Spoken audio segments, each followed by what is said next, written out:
Well, good morning. Just to reintroduce myself while the presentation's coming up, I'm Jeremy Hendges. I'm the Chief Deputy Director of the Department of Talent and Economic Development. And one of the favorite and fun questions is when we're looking at talent, and when you look at the Marshall Plan, it's a lot of education reform that I frequently get is, why is the Department of Talent and Economic Development doing education reform? And it started about about a year and a half ago when the governor approached our department leadership and said, we'd like you to solve the talent gap. And we kind of looked at him like he was asking us to solve world hunger. It's no easy feat. And when we started looking at the talent gap issues we had in the state, it was quickly apparent that we needed to start not just with what was under our umbrella with adult education, but we really needed to go deeper, a little bit further. So, presentation's up. All right. Does this clicker work? Or? Yeah. All right. In theory? I know, I never trust. Yeah, it's off. I'm glad it happened to you and not me. All right. And so as our background, we started looking at, we really needed to dive a little bit deeper and look at K-12. And we've had a fantastic partnership with our friends at the Department of Education and Superintendent Brian Whiston. And we had a lot of conversations through the spring. We started a Career Pathways Alliance that really took a look at career and technical education, was what our intent was when we started about that. But we made a lot of discoveries through our discussions on the Career Pathway Alliance. And we involved the frontline staff, the educators that were actually in the classroom, the superintendents that were out there, community college folks that were working in this space, and asked them, very novel concept for state government, you guys are doing great things. What barriers are out there for making this happen statewide? How can we replicate what you do and the creative and innovative things that you're doing? And we use that to build our Career Pathway Alliance recommendations. That's kind of become a part of the heart of the Marshall Plan for Talent. The important thing I want to stress on the Marshall Plan for Talent is this is not just another plan that's out there. We have an abundance of education reports. I think one comes out every 2 to 3 months now. What we did is we combed through those, the Career Pathway Alliance work, the 21st Century Education Commission report, Department of Education's Top 10 and 10, and numerous other ones that we spent a lot of time reading, and tried to farm out the common themes. What are the things that are kind of consistent throughout all of them, or some top recommendations that we can pull forward and actually put some action behind? And so the Marshall Plan for Talent is actually not just another plan that's out there, but it's taking a lot of the plans that are out there and putting resources behind it. There's a $100 million proposal in the legislature right now to fund parts of this. There's a handful of policy bills that will go along with it as well.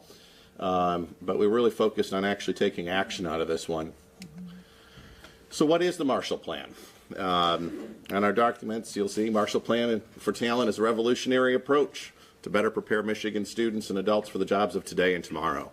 That's a really warm and fuzzy statement. It makes it sound like it's a lot easier than it really is.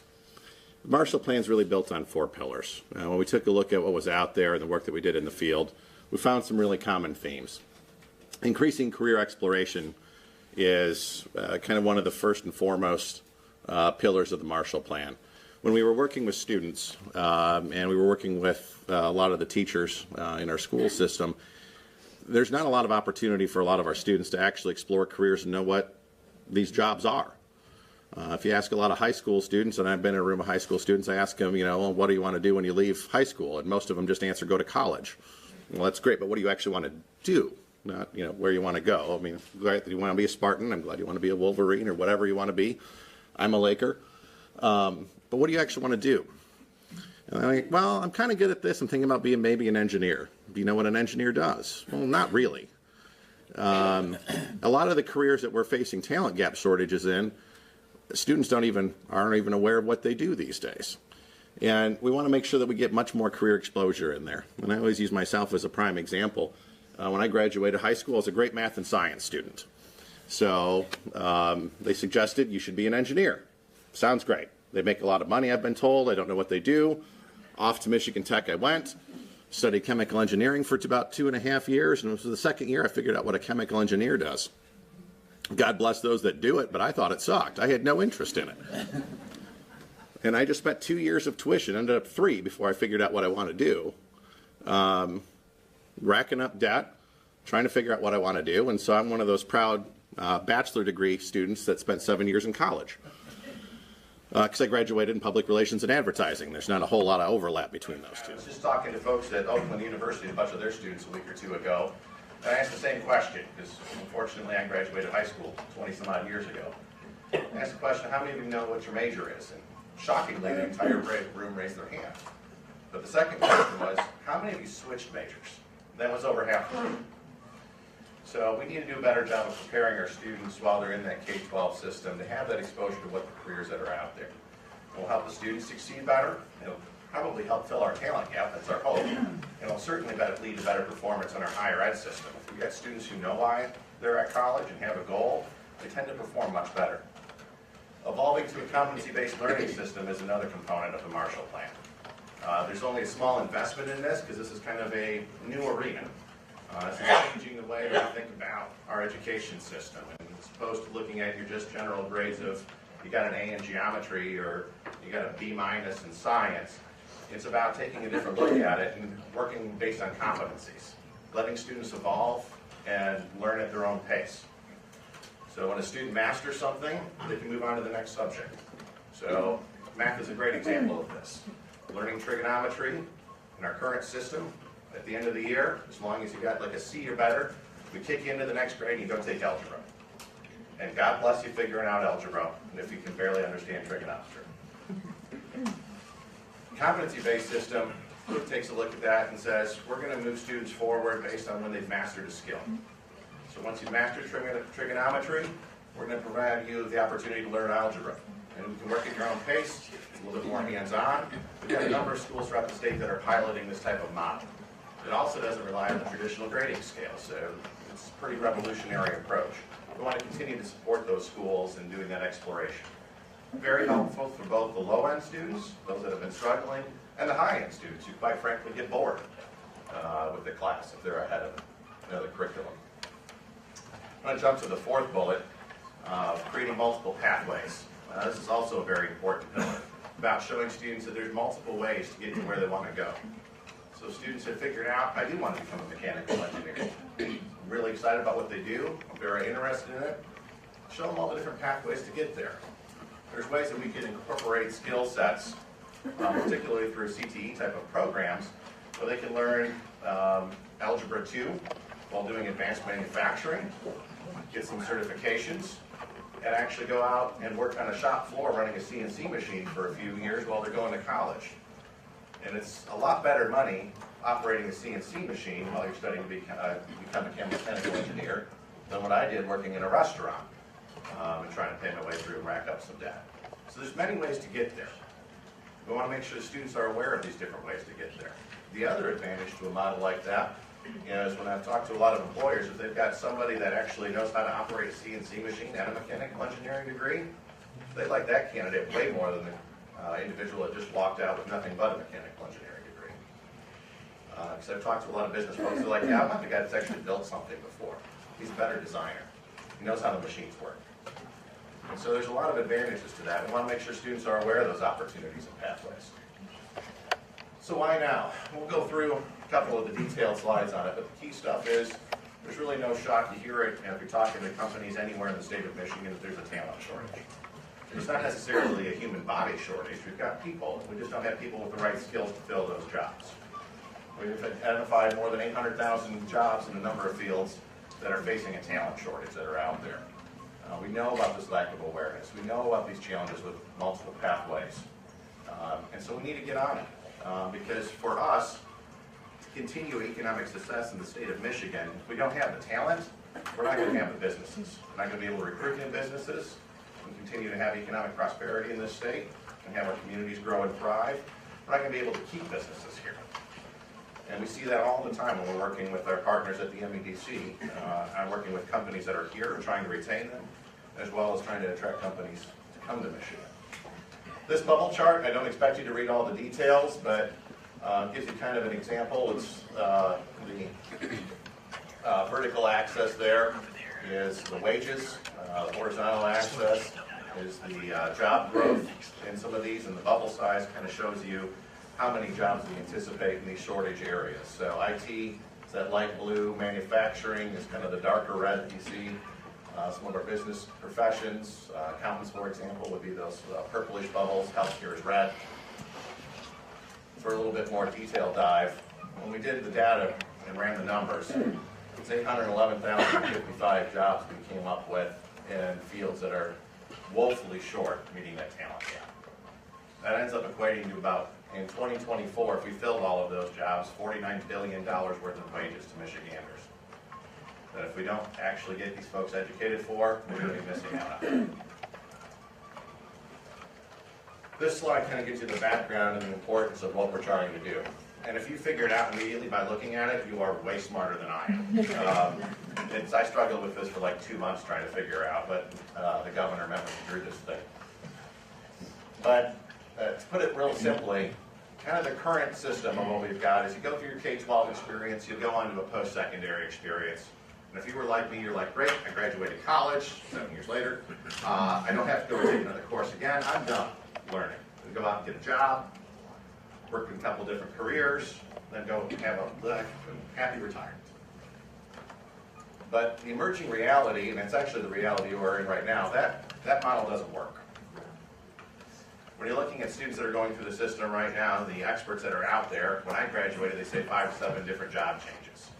Right now, they're saying for the folks going through the system today, 3 to 5 different industry sectors, 10 to 17 different job changes. So how do you adapt to that? We've got to make sure that our students, and this goes for our adults too, myself included, have a basic level of competency, some basic skill sets. Some of which we can learn in the classroom or get exposure to through some project-based learning. A lot of it you're going to see through practical experience out in the field, and I've got some speakers going to talk about that later.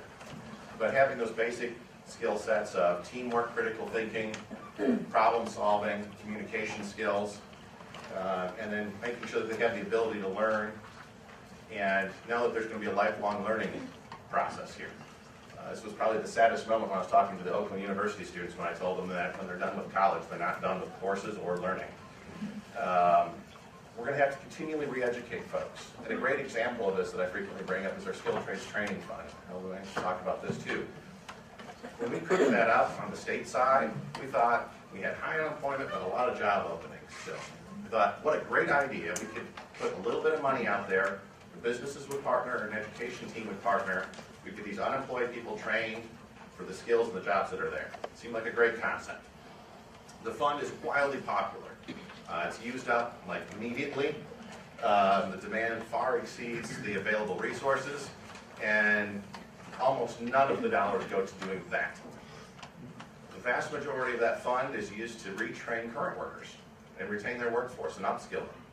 When Ford switched from a steel to an aluminum body, it's a whole new technology that they had to learn to work with. We had to train them on that. When you look at what's going out there in the world and how technology is changing the world, we have to continually update the skill sets of everybody that's out there. Whether, all the great things that we're doing in Michigan, we've got great manufacturing companies. Our furniture manufacturers are out there looking at how to integrate technology into that. Whirlpool's doing a lot of very cool stuff. We've got refrigerators that can now order your groceries connected through the web. That's a totally different process. There's a lot more learning that's involved in that, to learn how to adapt to those. So we're constantly going to have to continually be retraining folks and upskilling them so that they can compete. So how are we going to try and accomplish that? We're seeking some revolutionary approaches in building these talent consortiums. This is probably the most important thing that's out there, is getting business and education talking again. We had a huge breakdown over the last 10, 15 years of business communicating with education what the needs are and how they can partner to solve that and make sure that the students going through the education system have great opportunities and good jobs, and that the businesses can find the talent that they need. So we're spending a ton of time on the road fostering those conversations around the state. The dollars that are going to be available for the Marshall Plan are going to look to innovative approaches to curriculum development that looks at how do you bring in project-based learning and infuse merit requirements in there. We talk about CTE a lot. If you've seen us talk on other occasions about the cool things that the career technical education folks are doing. If you haven't been to a career tech center in a while, go. It's awesome. I wish that they had as cool programs now when I went through high school, because you're walking out of high school, in certain cases in healthcare, for example, can walk out of high school taking a nursing program for a couple of years. I can get my certified nursing assistant license. I'll get my merit curriculum requirements set. I got articulation agreements with post-secondary institutions to continue my study. So if I want to be just a CNA, I can do that. If I want to move on and become an LPN or an RN, I've got those pathways there for me, all while I'm in high school. And these early middle college partnerships that are out there are another great way to do it. So there's a lot of cool opportunities. We want to see more of that. So the dollars are to try and expand more of that type of curriculum, blending things like geometry and carpentry. Program expansion and creation is to, once you've got the curriculum, this is what I call the deployment bucket. Getting more, there's professional development that's required, some startup costs. That's what that's there to handle. We've got an equipment line for the large equipment purchases. Cybersecurity is a huge growing field right now, probably one of the biggest growing fields we've got. So we've got a little bit of an additional focus on that, supporting some cybersecurity competitions and learning programs. Career navigation, this is a bucket that's near and dear to my heart. I'm going to spend a lot of time on it today, though, because I know we try not to go over my 15 minutes here. But making sure that students not just have the internet tools like My Bright Futures and Career Cruising to explore and have experiences in their K-12 system to see different things, but actually have a counselor that can sit down and talk to them about the options and career options that are out there. Our counselor ratio is about 723 students to one counselor in the state. Those counselors have to deal with social issues, test administration, a whole bunch of other things besides talking to a counselor. And I don't care of your age, how many of you in this room, raise your hand if you've had meaningful interactions with a counselor when you were in high school about job opportunities? I got like 7, which is about 6 more than I usually get. And it's not the counselor's fault. I'm not banging up on counselors. We're great partners with them. We just need to get more of them out there and allow them to have more time to work with students about these opportunities. Critical shortage and teacher relief. We need to make sure we have the backbone and infrastructure to teach these classes is another key component. The investment outcomes, we're hoping to get, you can get this on our webpage, so I'm not going to spend a lot of time on it, but we're trying to get more folks. We want to be outcome-based so people can see the results of how many courses we want to get out there, how many students we want to move through these types of courses. We do have a low-income at-risk student scholarship as part of this proposal for computer science fields. So we're trying to make sure we think we can get about 16,000 students involved in that to do last dollar tuition support for computer science training and certificate programs so they can kind of get their foot in the door and some good career opportunities. But most of the information you can find, do some really deep dive. We put everything on our website, michigan.gov/Marshall Plan and michigan.gov/MyCareerPathways. So it gives you kind of a quick overview on the Marshall Plan. I know we'll have questions later, and I'm always happy to take questions after the event at any point in time, too. So thank you for the opportunity today.